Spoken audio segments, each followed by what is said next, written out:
नमस्कार। मध्य प्रदेश का राजनीतिक इतिहास केवल सरकारों के गठन और पतन की कहानी नहीं, बल्कि यह भारतीय लोकतंत्र, सामाजिक परिवर्तन, वैचारिक संघर्ष, जातीय पुनर्संरचना, आदिवासी प्रतिनिधित्व, राजघरानों के प्रभाव और संगठन आधारित राजनीति के विकास का एक जीवंत दस्तावेज है। यदि उत्तर प्रदेश को भारत की चुनावी प्रयोगशाला कहा जाता है, तो मध्य प्रदेश को भारतीय राजनीति की वैचारिक और संगठनात्मक प्रयोगशाला कहा जा सकता है। राष्ट्रीय स्वयंसेवक संघ, भारतीय जनसंघ और बाद में भारतीय जनता पार्टी के संगठनात्मक विस्तार में मध्य प्रदेश की भूमिका अत्यंत महत्वपूर्ण रही है। यही कारण है कि स्वतंत्रता के बाद से लेकर वर्ष 2026 तक मध्य प्रदेश की राजनीति को समझना आधुनिक भारतीय राजनीति को समझने के लिए अनिवार्य माना जाता है। वर्तमान स्वरूप वाला मध्य प्रदेश 1 नवंबर 1956 को राज्य पुनर्गठन अधिनियम के अंतर्गत अस्तित्व में आया। इससे पूर्व मध्य भारत, विंध्य प्रदेश, भोपाल राज्य तथा महाकौशल क्षेत्र अलग अलग प्रशासनिक इकाइयां थी।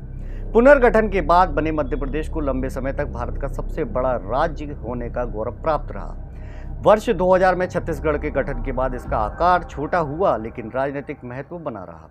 स्वतंत्रता के बाद प्रारंभिक 4 दशकों तक कांग्रेस मध्य प्रदेश की सबसे प्रभावशाली राजनीतिक शक्ति रही। 1952, 1957, 1962 और 1967 के चुनावों में कांग्रेस का प्रभुत्व स्पष्ट दिखाई देता है। स्वतंत्रता आंदोलन की विरासत, ग्रामीण क्षेत्रों में संगठनात्मक पकड़ और विपक्ष की कमजोरी इसके प्रमुख कारण थे। इस दौर में रविशंकर शुक्ल, कैलाशनाथ काटजू तथा द्वारका प्रसाद मिश्र जैसे नेताओं का प्रभाव रहा। 1957 के विधानसभा चुनाव में कांग्रेस ने स्पष्ट बहुमत प्राप्त किया। 1962 में भी कांग्रेस सत्ता में रही, लेकिन इसी समय भारतीय जनसंघ का विस्तार प्रारंभ हो चुका था। जनसंघ ने विशेष रूप से मालवा, महाकौशल, ग्वालियर और शहरी क्षेत्रों में अपना आधार बनाना शुरू किया। राष्ट्रीय स्वयंसेवक संघ के मजबूत नेटवर्क ने जनसंघ को वैचारिक और संगठनात्मक आधार प्रदान किया। 1967 का चुनाव मध्य प्रदेश की राजनीति का पहला बड़ा मोड़ माना जाता है। पूरे देश में कांग्रेस विरोधी राजनीति उभर रही थी और मध्य प्रदेश भी इससे अछूता नहीं रहा। कांग्रेस के भीतर गुटबाजी बढ़ी, क्षेत्रीय असंतोष उभरा और पहली बार गैर कांग्रेसी दलों ने गंभीर चुनौती प्रस्तुत की। यहीं से कांग्रेस के एक छत्र प्रभुत्व के क्षरण की प्रक्रिया प्रारंभ हुई। 1975 में लगाए गए आपातकाल का प्रभाव मध्य प्रदेश में भी देखने को मिला। 1977 के चुनाव में जनता पार्टी ने कांग्रेस को पराजित कर सत्ता प्राप्त की। यह स्वतंत्रता के बाद पहली बार था जब प्रदेश में कांग्रेस सत्ता से बाहर हुई। राजनीति विज्ञान के विद्यार्थियों के लिए यह समझना महत्वपूर्ण है कि 1977 केवल सत्ता परिवर्तन नहीं था, बल्कि यह भारतीय मतदाता की लोकतांत्रिक चेतना का प्रदर्शन था। 1980 में कांग्रेस पुनः सत्ता में लौटी। 1980 और 85 के दशक में अर्जुन सिंह, मोतीलाल वोरा और श्यामा चरण शुक्ल जैसे नेताओं का प्रभाव रहा। अर्जुन सिंह विशेष रूप से आदिवासी और अल्पसंख्यक क्षेत्रों में लोकप्रिय माने जाते थे। इसी काल में भाजपा, जो जनसंघ का उत्तराधिकारी दल थी, लगातार अपना संगठन मजबूत कर रही थी। 1990 का विधानसभा चुनाव मध्य प्रदेश के राजनीतिक इतिहास का निर्णायक मोड़ साबित हुआ। भाजपा ने लगभग 220 सीटें जीतकर स्पष्ट बहुमत प्राप्त किया और सुंदरलाल पटवा मुख्यमंत्री बने। यह भाजपा की पहली बड़ी विजय थी। इसके पीछे राम जन्मभूमि आंदोलन, कांग्रेस विरोधी वातावरण और जनसंघ भाजपा के दशकों के संगठनात्मक विस्तार की महत्वपूर्ण भूमिका थी। 1992 में बाबरी विवाद के बाद भाजपा सरकार बर्खास्त कर दी गई और राष्ट्रपति शासन लागू हुआ। 1993 के चुनाव में कांग्रेस ने वापसी की और दिग्विजय सिंह मुख्यमंत्री बने। 1993 से 2003 तक लगातार 10 वर्षों तक उनकी सरकार रही। इस अवधि में पंचायती राज, विकेंद्रीकरण और ग्राम स्वरोजगार तथा ग्रामीण विकास के क्षेत्र में महत्वपूर्ण प्रयास हुए। हालांकि सड़क, बिजली और सिंचाई की समस्याएं विपक्ष के लिए बड़े राजनीतिक मुद्दे बनी रहीं। वर्ष 2000 में मध्य प्रदेश का पुनर्गठन हुआ और छत्तीसगढ़ अलग राज्य बन गया। इससे प्रदेश की राजनीतिक और सामाजिक संरचना में महत्वपूर्ण परिवर्तन आया। आदिवासी बहुल क्षेत्रों का बड़ा भाग नए राज्य में चला गया, जिससे शेष मध्य प्रदेश में अन्य पिछड़ा वर्ग की राजनीतिक भूमिका और अधिक महत्वपूर्ण हो गई। 2003 का विधानसभा चुनाव भाजपा के लिए ऐतिहासिक सिद्ध हुआ। बिजली, सड़क और पानी चुनाव का केंद्रीय मुद्दा बने।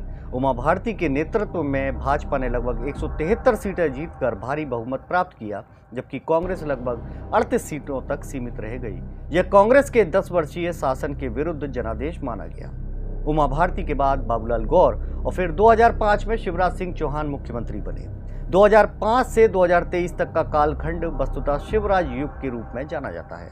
उन्होंने किसान, महिला, ग्रामीण और गरीब वर्गों को केंद्र में रखकर अनेक योजनाएं प्रारंभ की। लाडली लक्ष्मी योजना, मुख्यमंत्री कन्यादान योजना और कृषि प्रोत्साहन कार्यक्रमों ने उन्हें व्यापक जनाधार प्रदान किया। 2008 के विधानसभा चुनाव में भाजपा ने लगभग 143 सीटें जीती।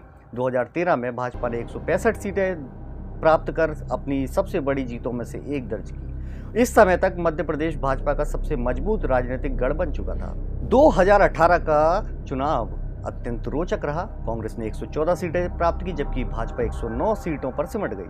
कांग्रेस के नेतृत्व में सरकार बनी और कमलनाथ मुख्यमंत्री बने। लेकिन मार्च 2020 में ज्योतिरादित्य सिंधिया के कांग्रेस छोड़कर भाजपा में शामिल होने तथा समर्थक विधायकों के इस्तीफे के बाद सरकार गिर गई और भाजपा पुनः सत्ता में लौट आई। 2023 का विधानसभा चुनाव मध्य प्रदेश के राजनीतिक इतिहास की सबसे महत्वपूर्ण घटनाओं में से एक माना जाता है।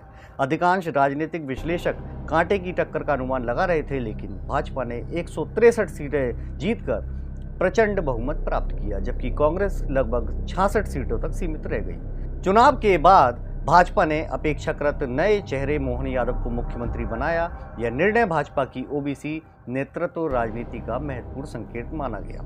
यदि सामाजिक संरचना की बात करें तो मध्य प्रदेश की राजनीति को समझने के लिए जातीय और सामाजिक समीकरणों का अध्ययन आवश्यक है।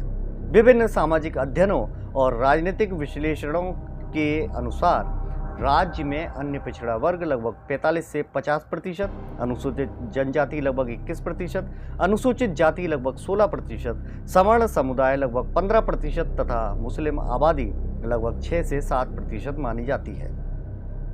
भारत में नवीन जातिवार जनगणना उपलब्ध न होने के कारण ये अनुमान विभिन्न शोध अध्ययनों पर आधारित है।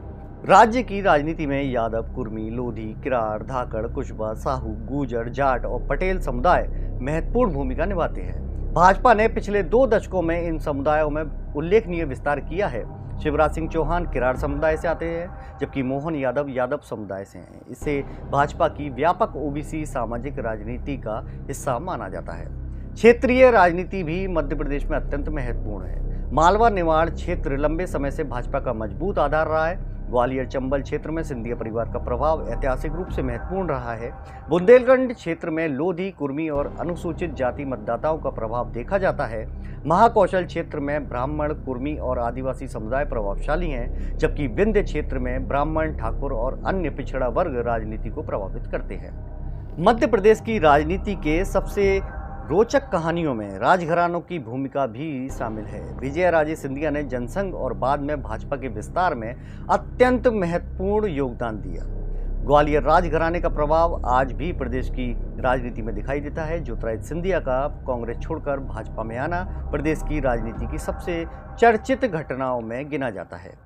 बहुजन समाज पार्टी और समाजवादी पार्टी ने विशेष रूप से ग्वालियर, चंबल और बुंदेलखंड क्षेत्रों में समय समय पर प्रभाव दिखाया, लेकिन वे कभी प्रदेश व्यापी विकल्प नहीं बन सकी। परिणाम स्वरूप मध्य प्रदेश की राजनीति धीरे धीरे कांग्रेस और भाजपा के बीच द्विध्रुवीय प्रतिस्पर्धा में बदल गई। वर्ष 2026 में मध्य प्रदेश में भाजपा की सरकार है और मोहन यादव मुख्यमंत्री हैं। भाजपा संगठन, संसाधन, नेतृत्व, वैचारिक नेटवर्क और बूथ प्रबंधन के स्तर पर मजबूत स्थिति में दिखाई देती है। दूसरी ओर कांग्रेस के पास कमलनाथ, जीतू पटवारी और दिग्विजय सिंह जैसे नेता हैं, लेकिन संगठनात्मक एकजुटता उनके लिए बड़ी चुनौती बनी हुई है। यदि आगामी विधानसभा चुनावों को प्रभावित करने वाले मुद्दों की बात करें तो रोजगार, कृषि आय, सिंचाई, आदिवासी कल्याण, महिला कल्याण योजनाएं, शिक्षा, स्वास्थ्य, औद्योगिक निवेश, भ्रष्टाचार के आरोप, स्थानीय नेतृत्व, ओबीसी प्रतिनिधित्व तथा ग्रामीण विकास प्रमुख मुद्दे हो सकते हैं। हालांकि चुनाव अभी दूर हैं, इसलिए किसी निश्चित परिणाम का दावा करना उचित नहीं है। वर्तमान राजनीतिक परिस्थितियों में भाजपा अपेक्षाकृत मजबूत स्थिति में दिखाई देती है, जबकि कांग्रेस को सत्ता में वापसी के लिए आदिवासी, ओबीसी और युवा मतदाताओं के बीच नया सामाजिक गठबंधन विकसित करना होगा। राजनीति विज्ञान के विद्यार्थियों के लिए मध्य प्रदेश का अध्ययन इसलिए महत्वपूर्ण है क्योंकि यहाँ कांग्रेस प्रभुत्व, जनसंघ का उदय, भाजपा का संगठनात्मक विस्तार, आदिवासी राजनीति, राजघरानों का प्रभाव और ओबीसी नेतृत्व सभी तत्व एक साथ दिखाई देते हैं। यदि 1956 से 2026 तक की इस यात्रा को एक वाक्य में समेटना हो तो कहा जा सकता है कि मध्य प्रदेश का राजनीतिक इतिहास कांग्रेस के प्रभुत्व से भाजपा के वर्चस्व तक, राज परिवारों से जनाधारित नेतृत्व तक, सवर्ण नेतृत्व से ओबीसी केंद्रित राजनीति तक के संक्रमण की कहानी है। यह भारतीय लोकतंत्र के बदलते स्वरूप को समझने के लिए एक अत्यंत महत्वपूर्ण अध्ययन क्षेत्र है। नमस्कार।